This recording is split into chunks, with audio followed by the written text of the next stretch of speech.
예, 저희는 지금 이제 어제 본문하고 오늘 본문 이어서 연결된 본문을 나누고 있고요. 그리고 어제 본문 가운데에서 특별히 8장 18절하고 19절을 통해서 하나님과 이스라엘 백성들이 아주 심각하게 분리되어 있는, 떨어져 있어도 너무나 멀리 떨어져 있어서, 특별히 8장 19절에서는 나의 백성 내 딸 이스라엘이 먼 땅에서 부르짖는다라고 하는 표현으로 하나님과 하나님의 백성된, 하나님의 딸된, 자녀된 이스라엘이 얼마나 심각하게 분리되어 있는지에 대해서, 그것을 물리적인 것이 아니라 영적인 거리로, 그들의 내면의 영적 관계의 그 거리감으로 표현하고 있는 본문을 연결해서 이제 오늘 저희들의 본문들이 이제 계속 다루어지고 있는 것 같아요.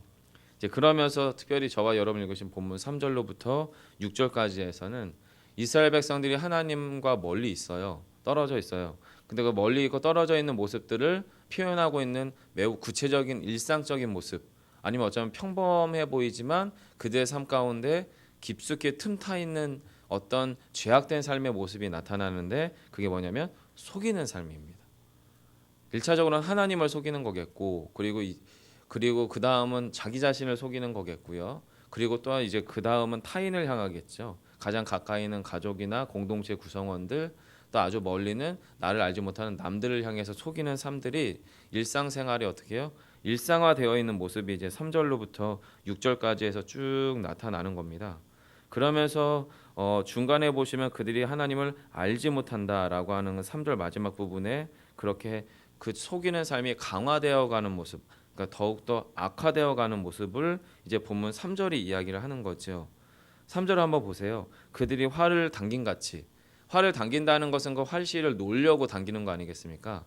그러니까 그 죄가 시작되는 찰나 때 활이 딱 나지는 것처럼 어떤 속이는 삶, 1차적으로 하나님을 속이겠죠. 그리고 자기 자신을 속이는 거고, 그 다음은 타인을 속이는 삶을 흘러가는 그 삶의 스타트 라인에 서서 딱 활을 놓는 것처럼 그렇게 속이는 삶이 딱 시작이 돼요.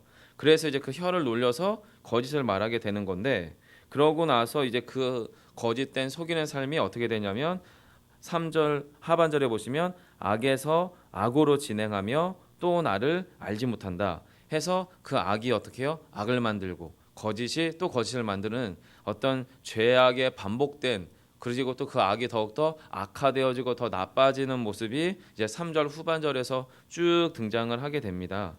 그러면서 그렇게 되는 이유가 뭐냐면 1차적으로 하나님을 속이고, 또 하나님의 백성인 하나님의 자녀들에게 하나님께서 우리에게 너 그러면 되지 않겠느냐라고 하는 영적 자각이나 영적인 양심을 주심에도 불구하고 나 자신을 속이는 그 속임으로 말미암아 우리의 1차적인 출발점이 뭐냐면 하나님을 알지 못하는 단계로부터 시작을 하게 되는 죄의 모습, 이게 이제 3절에 등장을 해요.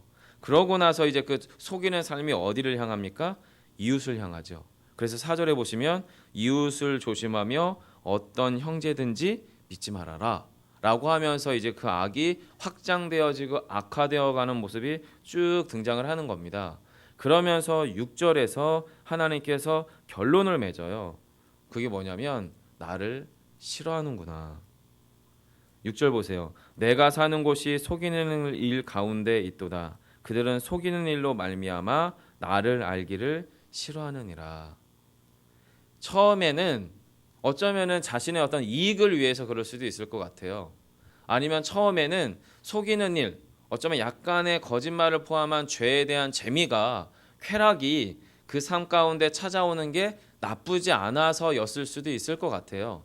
어떤 계기든지 아주 사소한 죄가 허용되고 그 죄가 그 내면에 틈타서 하나님을 속이고 자기를 속이고 결국에 타인을 속이는 삶이 악화되고 더 심화되어 가면서 결과적으로는 그 하나님을 속이는, 나 자신을 속이는, 타인을 속이는 삶, 자신의 욕심대로 죄의 쾌락대로 흘러가는 삶이 빌미가 돼서 그것이 어떻게 되냐면 결과적으로 하나님을 싫어하는 상태까지 가게 되는, 그 상태를 하나님이 지금 진단하시는 게 6절이에요. 앞에서 제가 말씀드렸던 것처럼 예레미야 8장 18절과 19절 가운데서 하나님과 이스라엘 백성들의 영적, 심리적, 관계적인 거리가 매우 멀었다라고 하는 이야기를 말씀드리고, 그것에 대한 매우 구체적인 일상적 모습이 이제 3절로부터 6절까지의 모습이고, 그럼 여러분 이것은 저희가 이제 약간 이제 본문에서 약간 어긋나 있는 이야기지만 이게 이제 역사서이거든요. 예언서이면서 역사서입니다. 역사라고 하는 것은 결국에 뭐냐면 그 사람들이 과거적 어떤 사람들이 어떤 자리, 어떤 장소, 지리적인 거죠. 어떤 시간에 어떤 삶을 살았는지 기록 가능한 시대를 살아가고 있는 사람들이 바로 요 예레미야라고 하는 성경이 읽혀지고 기록되던 그 시대의 역사적인 시대를 살아가잖아요. 근데 여러분 이 역사 시대를 살아갈 때 이스라엘은 보통 왕조 시대였단 말이에요. 왕이라고 하는 눈에 보이는 최고 권력자가 있고 이 권력자 밑에 이제 여러 사회 구조 가운데에서 이 역사를 기록하는 사관들이나 서기관들을 포함해서 일상 사람들이 살아가는 삶의 모습이 있어요. 근데 이 역사 시대 이전 시대 저희가 지난번 큐티한 본문 민수기 시대는 역사 시대 이전 시대거든요. 그것에 대한 기록을 모세가 기록하게 됩니다. 왕조 시대도 아니었고요. 그런데 이 민수기 시대 때에는 어떤 일이 있었냐면 하나님, 전능하신 하나님의 실제하심, 전능하신 하나님의 실제로 새벽에 만나를 보내주시는 거예요. 메추라기를 보내주시는 거예요. 구름 기둥과 불 기둥과 같이 눈에 보여지고 몸으로 표현되어지는 하나님의 임재 방식들이 민수기 가운데에서는 눈에 보이는 가시적인 것들로 등장을 했었단 말이에요. 그런데 그 시기가 지나서 가나안 땅에 입성을 하고 정복 전쟁이 이루어지고 사사시기 시대를 통과하고 왕조 시대가 나타나면서 하나님의 기적이라고 하는 요소들은 이스라엘 백성들의 역사 안에서 뒤로 사라지고 무엇만이 남냐면 최종적으로는 하나님의 말씀만이 남는 역사 시대를 살아가는 게 이제 요 이스라엘 백성들의 이 시대입니다.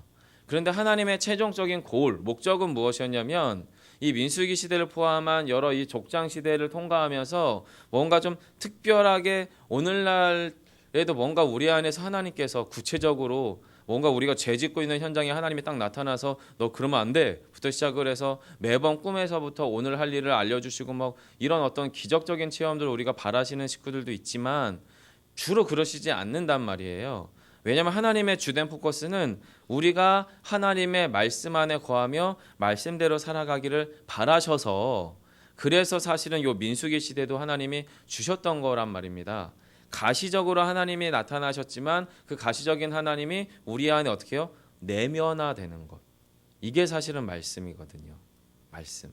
근데 이스라엘 백성들이 지금 이렇게 속이는 삶이 일상화됐었던 가장 주된 이유 중에 하나가 무엇이냐면 이미 족장 시대 하나님의 기적 시대를 통과해서 왕조 시대 역사 시대를 경험하고 있는 이 사람들 안에 이미 말씀은 기록물로 남겨져 있어요. 근데 이 말씀이 어떻게 해요? 내면화되어 있지 않습니다. 내면화되어 있지 않은 이 사람들의 삶 가운데에서 그럼 여러분 죄라고 하는 것이 이스라엘 백성들 안에 찾아 깃들면 그들 안에서 어떤 싸움이 나타나냐면 양자택일의 싸움이 나타나게 되죠. 양자택일의 싸움.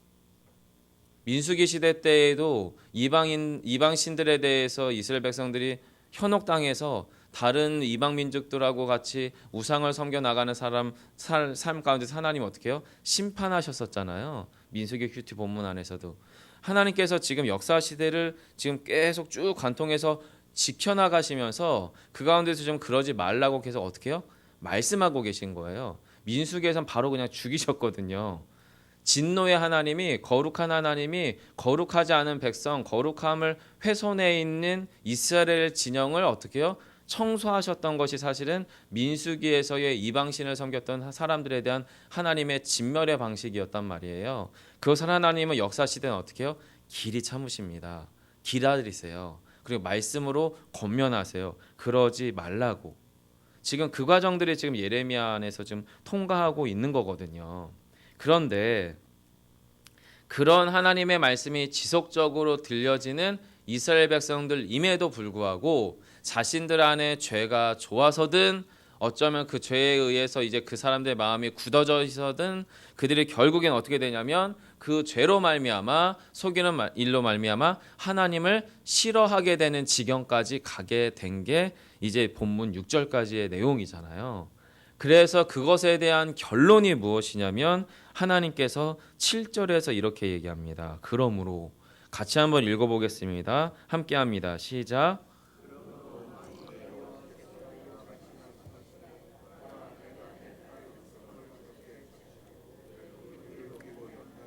네, 지금 이제 6절까지 내용을 저와 여러분이 이렇게 이해한 방식에서 7절을 보면 7절이 되게 잔인해 보이고 뭔가 좀 비인간적으로 느껴지는 뉘앙스인데 사실은 7절의 본문의 영어식 번역이나 원어 해석을 조금 다르게 표현을 해서 제가 다시 말씀드리면 사실은 이런 뉘앙스예요. 7절인데요. 만군의 여호와가 너희에게 말한다. 나는 내 백성을 재련하고 시험하리라. 왜냐하면 내 백성 나의 딸이기에 내게 무슨 방법이 있겠느냐 라고 하는 뉘앙스예요. 무슨 말씀이에요? 하나님께서 지금 이렇게 얘기하는 거예요. 돌아오라 돌아오라 얘기했고 죄로부터 떠나고 우상으로부터 떠나서 다시금 나에게 돌아오라 돌아오라 이야기하는데 도무지 나의 사랑하는 딸 이스라엘은 돌아올 수 있는 상태가 아니구나. 돌아올 수 있는 능력이 없구나. 돌아올 수 있는 나와의 관계의 끈이 끊어져 있구나. 그럼 내가 어떻게 해야겠느냐? 다시 시작해야겠다라는 거예요. 그 다시 시작이라고 하는 게 뭐예요? 그게 지금 본문에 등장하는 녹이고 연단한다는 거는 녹여서 그 안에서 불순물을 빼는 거죠. 죄의 요소와 죄로 인한 여러 가지 허물의 요소와 하나님의 말씀이 도무지 들려지지 않는 상태, 영적으로 오작동되어지고 망가져 버려 있는 그 내면을 다시 하나님이 어떻게 해요? 풀무불 안에 집어넣든지 도가니 속에 집어넣든지 그 가운데서 다시금 재련한다라는 거예요. 그래서 가장 순수한 원형의 하나님의 자녀, 하나님의 백성 모세를 통하여서 하나님께서 부르셔서 광야 땅 가운데에서의 광야길을 통과함으로 하나님의 의존해 살아갈 수밖에 없는 가장 순전한 하나님의 백성의 원래의 상태로 되돌리려고 하는 것. 그렇게 하면서 광야길을 통하여 하나님께 의지하여 살아가는 법을 터득하게 하고 광야길 가운데에서 신의 산 언약과 말씀과 계명을 주심으로 그들의 삶 가운데서 죄의 문제는 제사법을 통해서 이렇게 해결하고 그리고 또 하나님 앞에서 어떤 삶을 살아야 될지 삶의 규범으로서 말씀을 주심으로 광야길 가운데에서 하나님의 백성으로서의 원형의 자리로 되돌리려고 하는 싸움, 이것을 하나님이 어떻게 해요? 다시금 시작해야겠구나 라고 하는 결정이 바로 7절입니다. 그리고 이 하나님의 다시 시작하는 영적 성화의 과정들의 그 역사적 사건, 역사 시대잖아요. 왕조 시대잖아요. 그리고 원래 민수기 때 백성들은 노예 생활이었었거든요. 이집트에서 400년 동안 노예 생활했던 사람들이기 때문에 애시당초 아무것도 없었던 사람들이기 때문에 그들을 그냥 구원해 내는 것만으로 이스라엘 백성들 앞에서는 감격이었거든요. 그런데 이 왕조 시대, 역사 시대를 살아가는 이들에게는 가진 게 너무 많아요.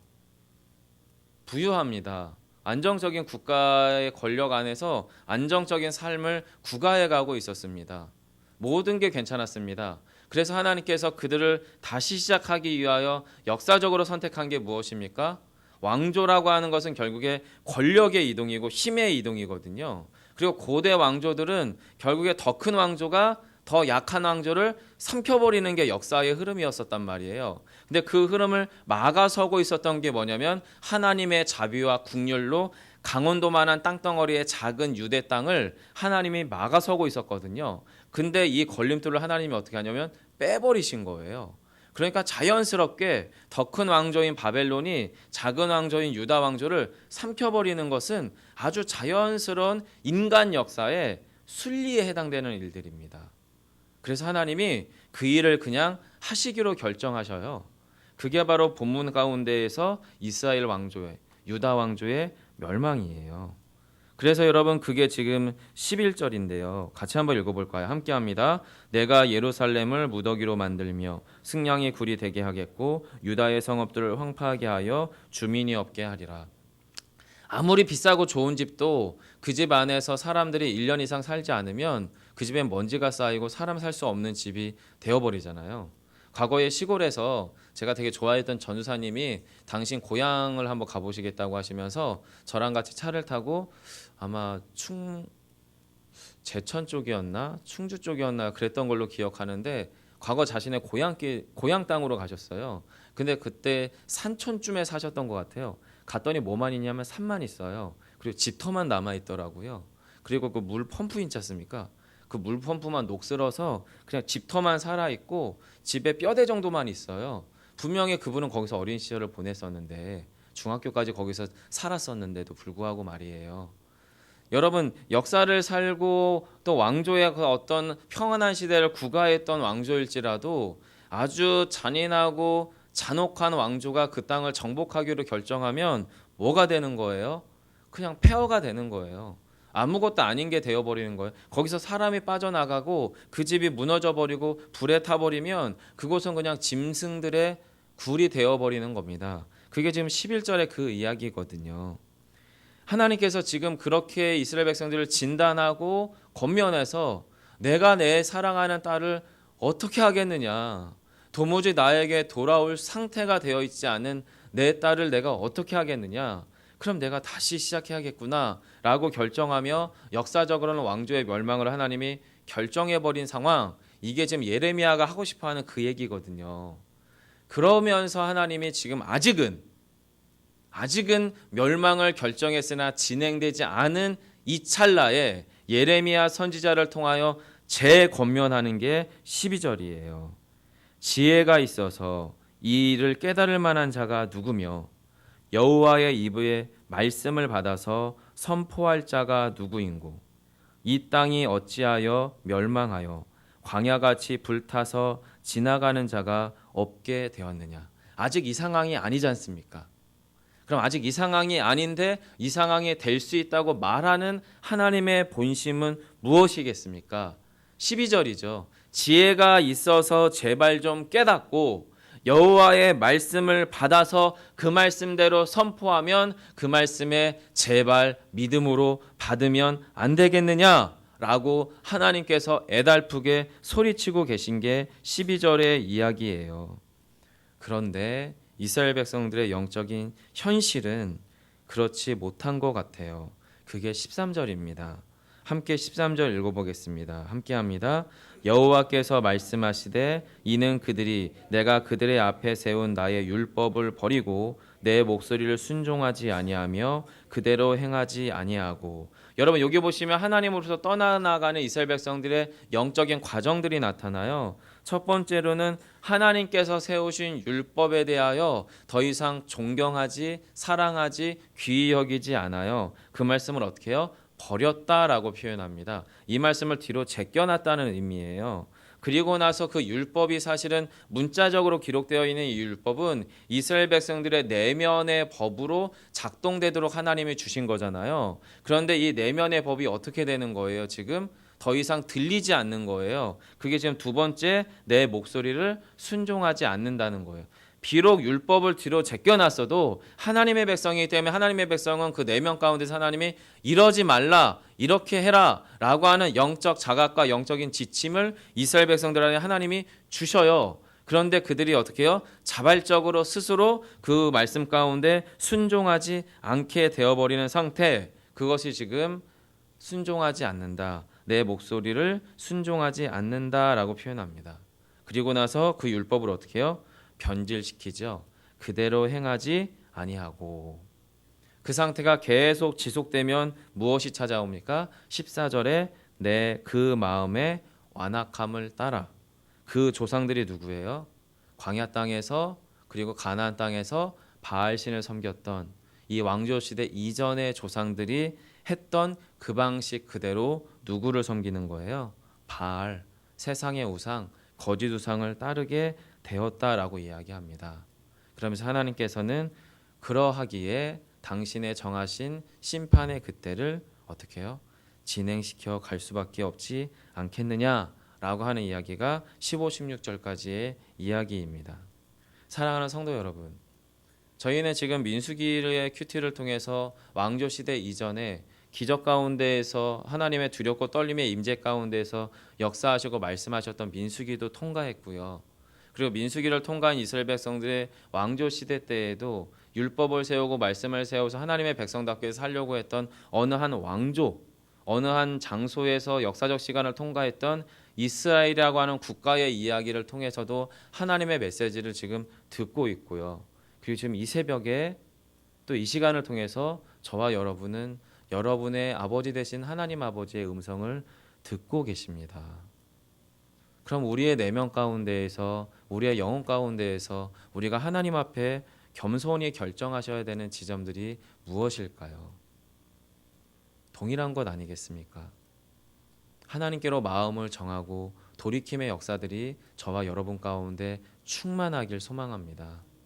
그래서 오늘 하루를 사실 때에 세상의 헛된 우상들을 따르는 삶, 오늘날의 우상은 눈에 보이는 나무로 깎은 우상은 아니잖아요. 내 욕심, 내 기준, 내 경험, 내 욕망, 내 원칙, 내 방식대로 살아감으로 말미암아 하나님의 백성이 하나님의 백성됨을 드러내지 못하는 삶을 살아나가는 우리의 깨트려짐 아니겠습니까? 그 모든 것들 가운데서 우리 삶을 하나님 앞에 겸손히 세워나가는 저와 여러분 되기를 간절히 소망합니다. 이스라엘 백성들의 멸망은 결국에 한 개인의 영적 삶의 무너짐 가운데서 출발했어요. 그리고 그것이 공동체적 멸망, 국가적인 멸망으로 이어졌던 겁니다. 가끔 저는 우리 아이들에게 설교할 때에 대한민국이라고 하는 국가가 언제까지 지속될 것 같냐라고 질문합니다.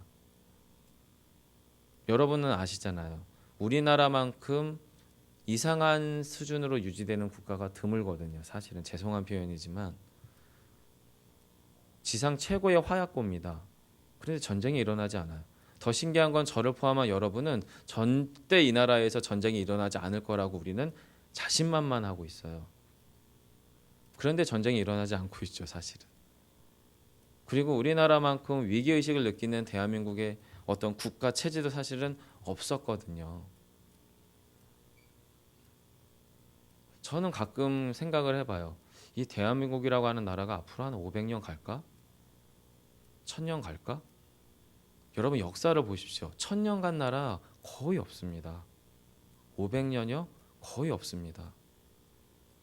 대한민국이라고 하는 국가가 얼마나 유지될 수 있을지 여러분 우리는 우리 시대를 살아가고 있기 때문에 우리가 우물 안에서 느껴서 그렇지 이 시대를 살아가고 이 시대가 국가로서 유지되고 이 땅이 우리의 자녀들에게 물려줄 만한 그 어떤 아름다운 기업이 되는 것 기적이에요, 여러분. 사실은 하나님의 기적이에요. 그런데 우리는 뭔가 영적으로 크게 자만하고 있는 것 같아요. 저를 포함해서 착각하고 있는 것 같고 우리 안에 하나님께서 베푸신 그 은혜의 오래 참으심이 이 땅을 지키고 있고 우리의 영혼을 지키고 있고 우리의 삶을 지탱하고 있음을 여러분 믿으셨으면 좋겠습니다. 그 믿음 가운데에서 이 땅을 하나님이 길이 참으시고 길이 품어내시는 은혜가 오늘 하루도 앞으로도 또 우리 자녀 세대까지도 충분히 흘러가기를 간절히 원합니다. 기도하겠습니다. 살아계신 아버지 하나님 감사합니다. 고맙습니다. 주님의 은혜가 오늘 한날 우리의 호흡을 허락하셨습니다. 나의 심장이 뛰고 내 호흡이 또 나의 몸이 움직여집니다. 그래서 이 새벽 제단에서 눈을 감고 몸을 조아려 주님께 기도하는 생명의 은혜가 있음을 고백합니다. 비단 우리 한 개인의 은혜가 아니라 이 땅 이민족이 하나님의 돌보심과 길이 참으심 가운데 살아내고 있는 인생인 것을 고백합니다. 주여 이 땅 가운데에서 믿음의 사람들로 살아가야 되는 우리의 삶의 그 사명이 무엇인지 한 번 더 우리의 삶을 곰곰이 헤아리게 하셔서 이 세상이 서로 속고 속이는 삶에 익숙해져 있는 삶일지라도 주여 저희들은 주님 앞에서 우리의 마음을 겸손히 정비하고 겸비해서 하나님이 원하시는 삶의 자리에 순전하게 서가는 저희 모두의 삶이 되게 하여 주옵소서. 그래서 우리 안에 살아있는 하나님의 말씀이 나의 내면을 타고 나의 언행심사를 타서 오늘 하루 나의 삶의 일상 가운데 온전히 드러나는 오늘 한날의 삶 되게 하시기를 소망하며 예수님 이름으로 기도합니다. 아멘. 하늘에 계신 우리 아버지여